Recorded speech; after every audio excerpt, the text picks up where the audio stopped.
Assalamualaikum warahmatullahi wabarakatuh. Sobat SPN, semoga selalu dalam kebaikan dan kesehatan. Sosok Nabi Muhammad yang melekat dengan kemuliaan karakter dan kegemilangan mengemban misi kerasulan dari Tuhan sangat menarik perhatian banyak ilmuwan dunia termasuk dari Barat. Salah satunya Profesor Carl Ahrens. Dia termasuk di antara mereka yang bergabung mengambil posisi untuk membela Islam dan Nabi Muhammad. Profesor Carl Ahrens adalah profesor studi keagamaan di Universitas North Carolina. Ia lahir pada tahun 1950 di Amerika Serikat. Ahrens menerima gelar sarjana dalam studi perbandingan agama dari Universitas Stanford pada tahun 1973 dan menyelesaikan studi pascasarjana di bidang yang sama di Universitas Harvard.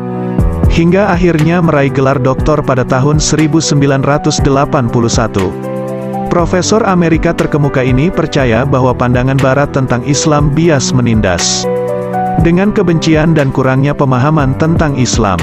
Oleh karena itu ia menganggap tugasnya untuk menulis buku Following Muhammad, Rethinking Islam in the Contemporary World sebagai upaya untuk menanggapi hal ini. Dalam pengantar buku tersebut, Profesor Ahrens menunjukkan bahwa dia bukan seorang Muslim. Ia berkata, "Saya bukan Muslim, tetapi posisi sebagai non-Muslim tidak menghalangi saya untuk menyingkap fakta dan tidak membela pengabaian terhadap Al-Quran dan Islam." Carl menyatakan bahwa tujuan penulisan buku ini untuk menghilangkan awan kecurigaan dan kesalahpahaman sebagai upaya menyediakan platform bagi pembaca untuk memiliki pemahaman yang terlepas dari situasi dan subjek historis yang berdampak signifikan terhadap Muslim dan non-Muslim di dunia saat ini. Profesor Carl Ahrens telah belajar secara ekstensif tentang Islam dan melakukan perjalanan ke banyak negara Muslim.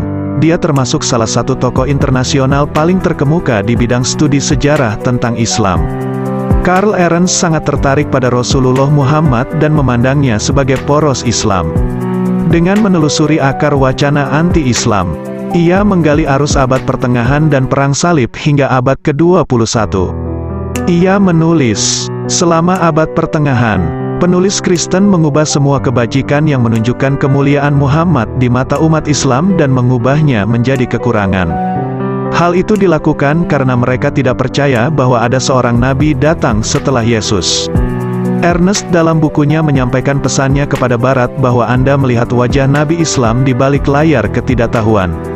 Padahal orang-orang Yahudi dan Kristen di masa Islam awal tidak pernah menampilkan citra Nabi Muhammad seperti itu. Carl Ahrens menjelaskan dua prinsip utama Al-Quran dan Nabi Muhammad tentang agama suci Islam. Dan dalam banyak kasus menganggap Al-Quran lebih suci daripada Alkitab dan Taurat. Serta memperkenalkan Nabi Muhammad sebagai sosok universal. Dia menunjukkan kualitas moral yang indah dan perilaku baik Nabi kepada orang Barat. Demikian semoga mencerahkan pikiran dan hati mengenai kebenaran Nabi Muhammad dan Islam. Jangan lupa klik subscribe kanal YouTube ini sebagai dukungan terhadap kebaikan dan dakwah. Jangan lupa share kontennya. Terima kasih.